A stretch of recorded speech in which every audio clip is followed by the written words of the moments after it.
Here we go. The top 10 hottest comics of the week. At number 10, we have Eternals. Number 1, y'all may know that there's a little movie coming out in, I think, less than a month. I'm excited for it. I think Chris and Tommy and April are too. Number 9, we have Brightest Day. Number 4, first appearance of Jackson Hyde, a.k.a. Aqua Lad. I think they just announced an Aquaman series of DC. So we'll see. At number 8, we have Moon Knight. Number 1, John Tyler Christopher, New York Comic-Con negative variant. That thing is sweet. These negative variants are sweet. I know you guys are artists. I know Chris is into it. Tommy, April, I'm loving that negative variant. Number 7, we have Deadpool, Black, White, and Blood. Stan Sakai, 125 variant. Number 6, we have Moon Knight. Number 3, the first appearance of Hunter's Moon. And number 5, we have Venom, Lethal Protector. Number 1. At number 4, we have Fantastic Four. Number 94, first appearance of Agatha Harkness. Number 3, we have Marvel Holiday Special.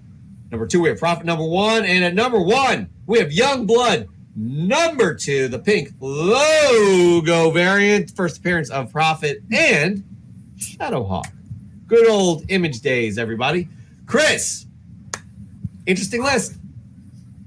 Interesting list. Got 3 picks. But guess what, though? What? Jeff. Yeah.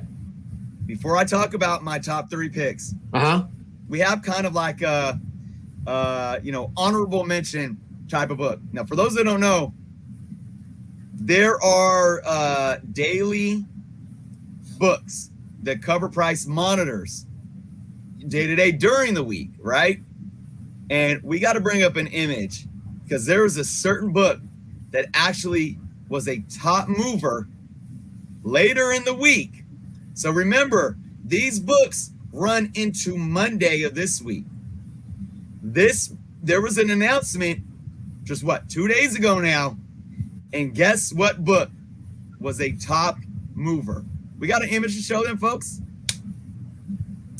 Look at that beautiful book right in the middle. Look at that. What is that? What is that? That's a Warlock in the Infinity Watch.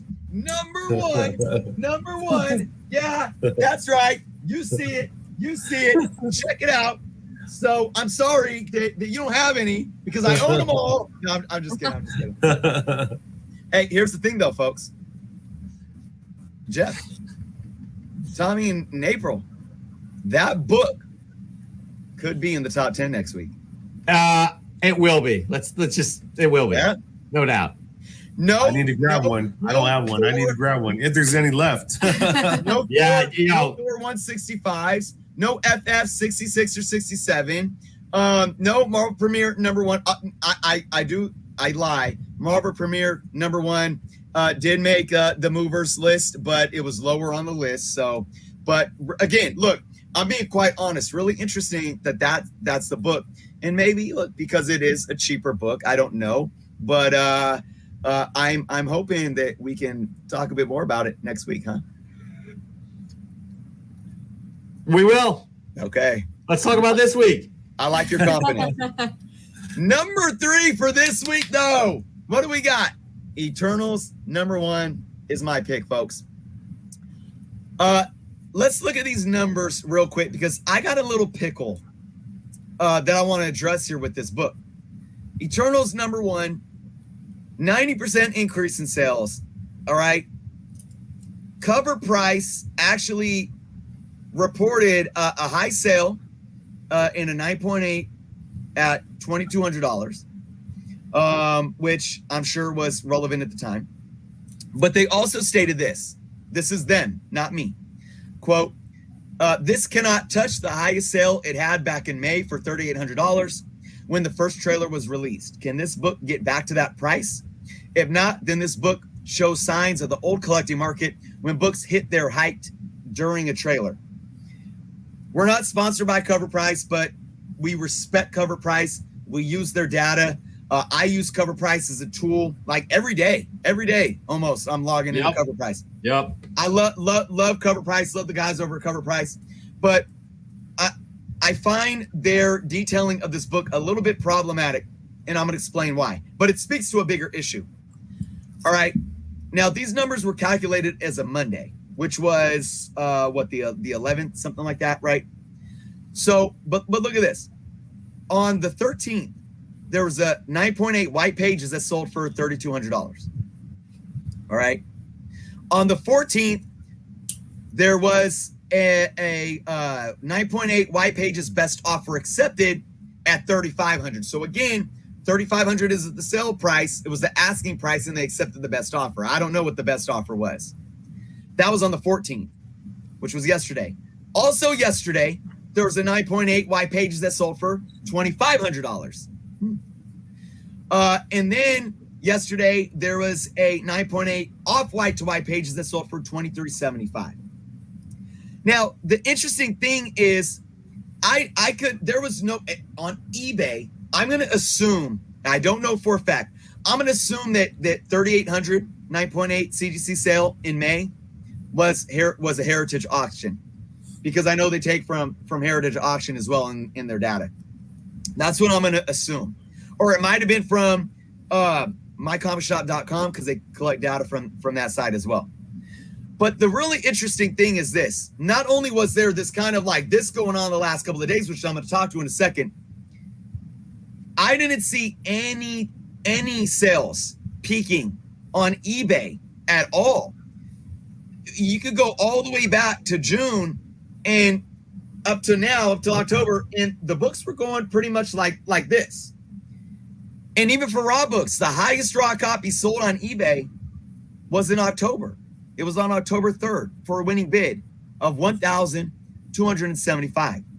The previous high wasn't in May or when a trailer dropped. It was on July 23rd for $750.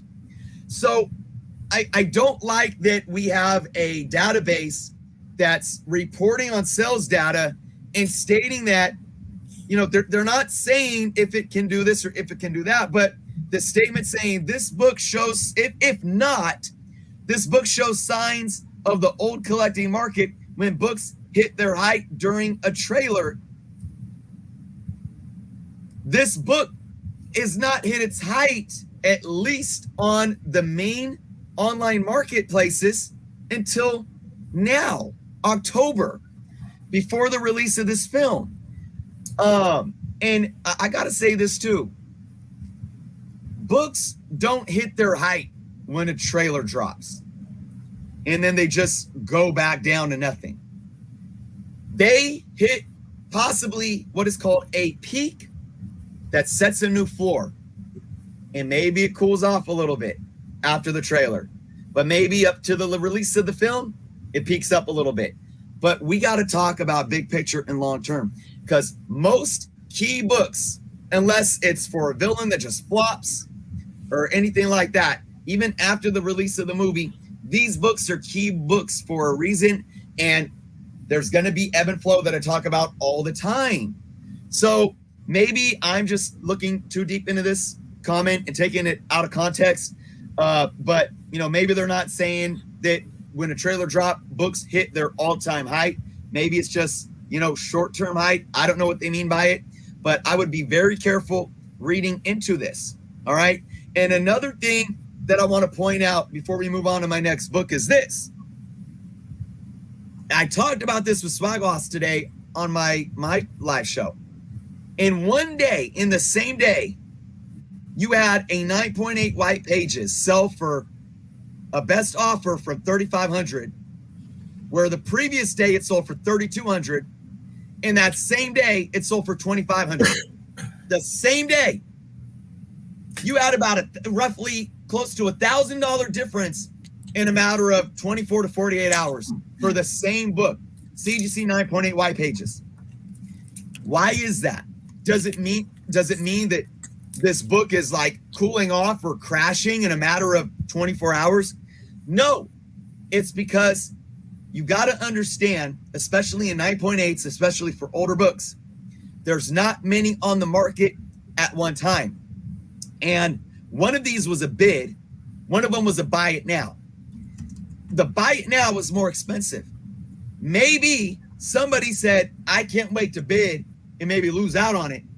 I'm going to buy it now for the $3,200 or whatever, just because I want to secure it. But then a few hours later, when people are actually bidding on it, it sells for $2,500. This is why I say don't get caught up in fair market value, especially for books that are worth thousands of dollars. A matter of $500, $600, $800 could just mean a matter of a moment in the few eyes that are putting their wallets and putting their monies to this book any given moment. So what's my point here? My point is this. Even if there was one book that sold when the trailer dropped for $3,800, it was just one book.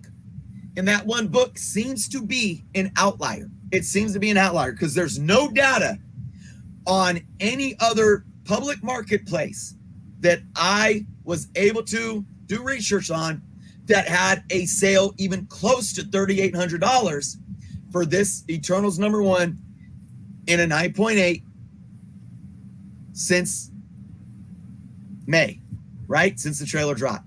So it's just, you guys, you got to be careful. This book is still healthy on the market. And what I'm seeing is that it's still, these values are still increasing overall up until the movie release. So it's, I don't think it's a buyer beware or anything like that. I think it's a situation where cover price, all these tools are not perfect. Cover price has outliers that affect the fair market value from what you see on their algorithm. All right. It doesn't happen all the time, but it does happen, and it makes things a little bit more complicated in terms of how you look and do your research and things like that. Always keep that in mind. That being said, with this specific book, we've been hearing a lot of things. For a lot of things we've been hearing is that Eternals is going to just change the MCU, flip it, like it's going to have a major impact in the MCU. And I know everybody says that about all the films, but not really. I love Thor Ragnarok, but it didn't have that much of an impact on the MCU specifically. But this one apparently will. You have Dane Whitman in there, who's, the Black Knight. He won't turn to the Black Knight, I don't think, in this movie, but you have a lot of first appearances and that are from this book. So, great insight on that right there. Tommy, April, you guys have thoughts? No, I'm glad I wish I grabbed one, but I do have two. I grabbed Eternals 2 and an 8.0. I wish I had one, but I mean, I got a good deal on 2. So, and yeah, I'm just happy to have it, and I'm excited to watch it. I'm excited to check it out. I remember Thomas showing me them before I even knew about the trailer. He already had them. Well, I think too, because Salma Hayek's on there, so. Yeah, that trailer looks good. All the trailers look gorgeous. It looks like one of the most beautiful Marvel films to date. Yeah. Super excited about that. All right, Chris, your second most interesting book from this list. What is it? I'm ashamed. I'm almost ashamed that I'm talking about this book and that I picked it. But like we always say, Jeff, interesting. Not because I love him to death, right? My number 2 pick is Marvel Holiday Special #1. I have this book. I remember purchasing this book for like a quarter, when I was like, I don't know, 10 years old, 11 years old or something like that, right? This book is hot because of the most random speculation I have ever seen in my life. And I have seen some randomness that I've chuckled on. So for those that don't know, James Gunn recently tweeted responding to a fan's question asking any shot we get the introduction of a new character in the Guardians Holiday Special. He responded by saying, in my incredible subjective and admittedly often odd opinion, we'll be introducing one of the greatest MCU characters of all time. Jeff and I did the news on this tweet, and we talked about how this can be anybody, right? So somehow, some way, people somehow, some way put mutants in the discussion. Like, first off, nobody ever talked about mutants. And then they took that into specking on Santa Claus. Because in this book, Cerebro, the mutant finder that Professor Xavier wears on his head, found out that he's like top level mutant. Oh my goodness. Okay.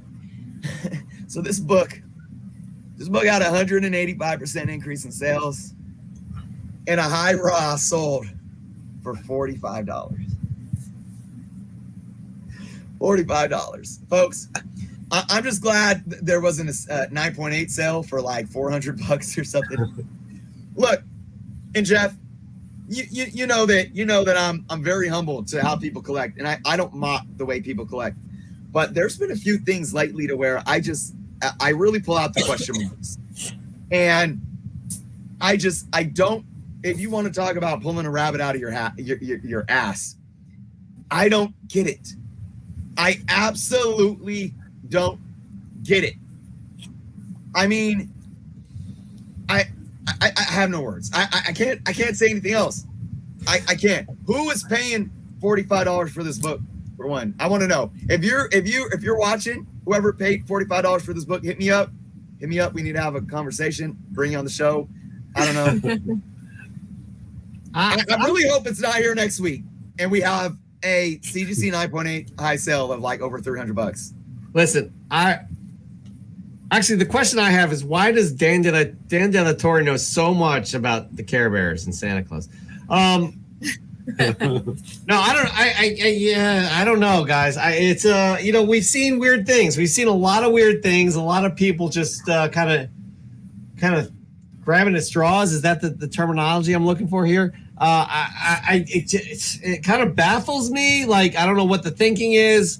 I mean, sure, Santa Claus could show up in this Guardians of the Galaxy special, I guess. But even then, I don't see the long-term value or spending $45 on it. Just to interject real quick, there is the correlation there because it's a holiday special, right? So I guess that's one idea where they went to the holiday. Yeah, I mean, there's some sort of, but if you think this thing is going to retain value at $45 or more, you're crazy. Tommy, April, we need your thoughts. I wouldn't buy it. We gotta buy baby wipes and diapers. So yeah, $45 for that. Yeah. Hey, like you said, some people they just it's something and then they have to get it. They have to jump on it. It's the FOMO, I guess. Yeah, I guess. Yeah. I am really wondering if there was a YouTuber or a blogger that talked about this book, and that's where it got. I don't know, and I'm not accusing anyone. And if they did, hey, I mean, all power to them. Here's the deal. Like Mark Lennox, this is James Gunn. I wouldn't put it past him. Santa Claus. Sure, it's a Christmas special or holiday special. But here's the deal. That comic is not going to retain value of $45 raw. Even if Santa Claus shows up. I mean, no. And if he shows up, there's no way he's going to show up as an Omega level mutant. And is there any long-term, like, is he going to be a mainstream? Is he going to be in the Avengers after this? Honestly, think about it. Like, they're not going to, there's so many Santa Claus films. They're not going to. Okay, moving on. April and Tommy, you have the final. If you guys want to talk about this more, we can, but I really would like to move on.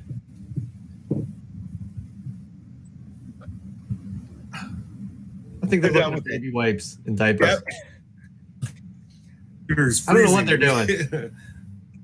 You could probably buy baby wipes and resell them at a higher ROI than you could buying this book. We can move on. All right, we're gonna move on. I'm tired of talking about it, but whoever bought it for $45, I hope you enjoy it. Honestly, there you go. That's what we say. If it's worth it to you to buy it, go for it. Don't let us dissuade you. All right. Moving on, Chris, what is your final, most interesting book of the week off of this list? All right, guys, this is a fun one. I actually talked about this one because it was already getting hot. For the month of October, Jake Gyllenhaal is just, one smooth dude. And if you throw his name on anything comic book related, people are going to flock to it. Number 1 is Youngblood. Number 2, the pink logo variant, folks. The standard print came with the green Youngblood logo. The pink logo variant has been making moves. We had 157% increase in sales. with the high CGC 9.8 selling for $365. So look, this is another one that some of you may be like, oh, there's another book that, wow, 9.8, early 90s Image selling for $365. Look, take a step back there. I'm going to be a bit humble with this one. We know that these books had large print runs. You don't know how many 9.8s are out on the census. I have my issues with 9.8s. I've said that week after week now lately. I wouldn't pay $365 for this book and a 9.8 at all.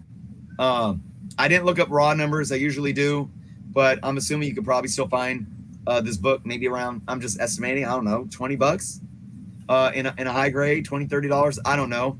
But it wasn't long ago, like before Jake Gyllenhaal had to put his, smooth, suave self up on this property because he's going to be playing the Prophet character, because this is the first appearance of Prophet and Shadowhawk, where you could find this book in the bargain bins. I found this book in a quarter bin, decently higher grade, signed by Rob Liefeld himself. Pink logo variant. So score, right? But look, I'm happy to see. I want to see something come to fruition with an early 90s Image. Not the Image that we know today, where they work on those. They really have that kind of indie. We're gonna do all these different genres. We don't need to stick with superhero. We don't need to be like Marvel and DC in the big two. I still would like to see a connected universe with all these original Image characters. I think that would be awesome. And just for fun, really, just for fun. Not that it needs to stand up to the MCU like DC does, because they do. But I think it would be really cool. You get someone like Jake Gyllenhaal, though. I mean, he really is an amazing actor, and I think that says something. And we got to look past the fact that it's an early 90s book. It's Image. It has a crazy high print run.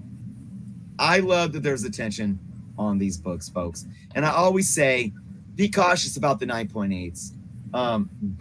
Find a high raw, spend a little money, send it in, try to get the 9.8s. Will this book hold its value?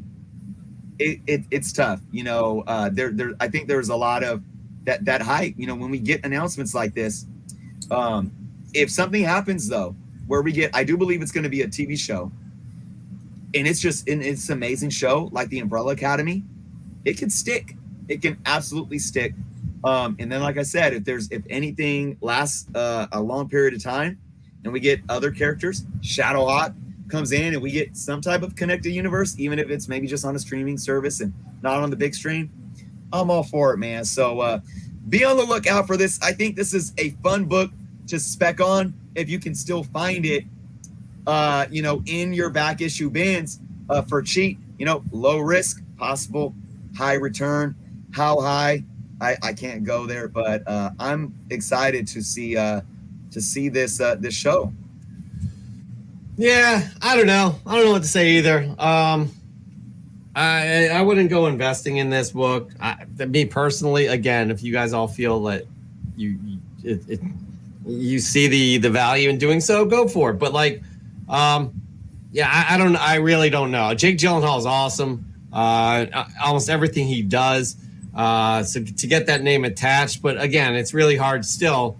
There's a lot of steps that they have to accomplish to get that show or film. I think it may be a film, but there's a lot of steps that need to get done, because you remember that Jamie Foxx was attached to Spawn.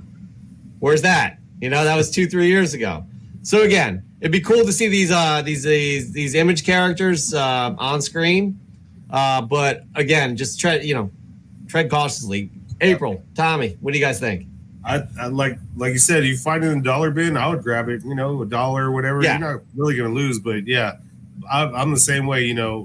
I wouldn't invest in it. If I find it cheap, I'll grab it, just stick it in and just hold on to it. And I get lucky sometimes finding stuff like that. I'm like, oh, just buying a whole collection, and I'm like, oh, it had this in there, and I just stick it to the side. So yeah, it's kind of if you got them, great. Look for them in dollar bins. There's probably there, but I wouldn't be paying $45 for this or $365 for a 9.8. Oh no. And that's what I'm saying too. It's like, I guarantee you, even right now after this hype, you got a lot of folks that are going to have these in the back issue bins for $1, $2, maybe $3, whatever the case may be.